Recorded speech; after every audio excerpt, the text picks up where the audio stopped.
Okay, we have a Q19 incline plane problem. Getting ready for the quiz here. And we're going to be dealing with friction a little bit. Talking a little bit about how we go about doing that and going through and finding our components. And really trying to understand what's going on here in this type of problem. First of all, you'll notice that the coordinate system has been tilted by 20 degrees off that usual coordinate system. Whenever the inclined plane is inclined, that's what you want to tilt it. And so you can see that has some effects on the way we do this. Now the block moves in the direction of the positive x. So we'll make sure we make positive x over here. Here's positive x, here can be negative x, positive y, and negative y. So I want to go through and put in our parts, our x and y parts. This is where the x and y part and the hypotenuse will show up. Hypotenuse is the weight. So this is FMG. And FMG is going to be 12 times 9.8. So FMG is 117.6. So that's my weight. Now some of that 117.6 is going to be directed vertically. Some of that 117.6 is directed horizontally. We just have to figure out how much each one is. So you'll notice the angle is touching this side over here. So we want to use cosine. So we do hypotenuse, function, cosine, angle, 20. Whenever the angle touches is cosine. And we get a number of 110.5. So 110.5 of the y component is directed vertically. We're going to do the same thing, but we'll do it for the x side. So we use opposite or sine. And we figure out that we have 40.22 directed horizontally. So 110 goes vertically and 40.22 goes horizontally, x and y.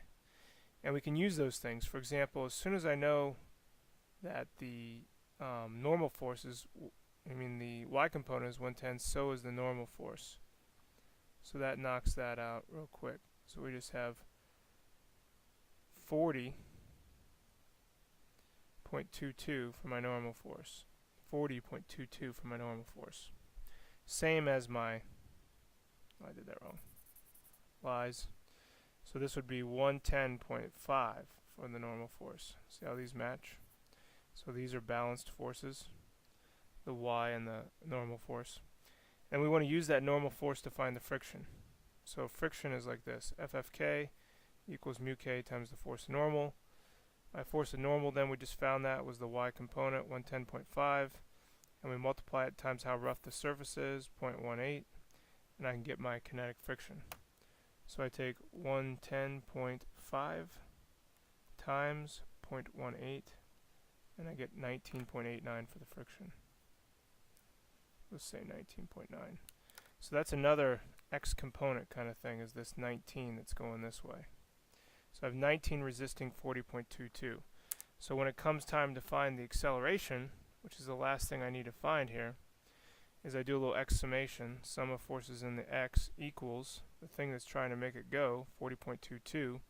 That's the x component of the weight. That'd be FMGX minus FFK, which happens to be 19.9, and that's going to be equal to MA, where M is the block's mass, 12. So I'm going to say x component minus friction divided by mass of the block, and I get my acceleration of 1.7 meters per second squared. And that's how you approach this problem. First you find the hypotenuse, then you break it down into its components. We use the y component to tell us normal, bring the normal force into the friction equation, solve for the friction.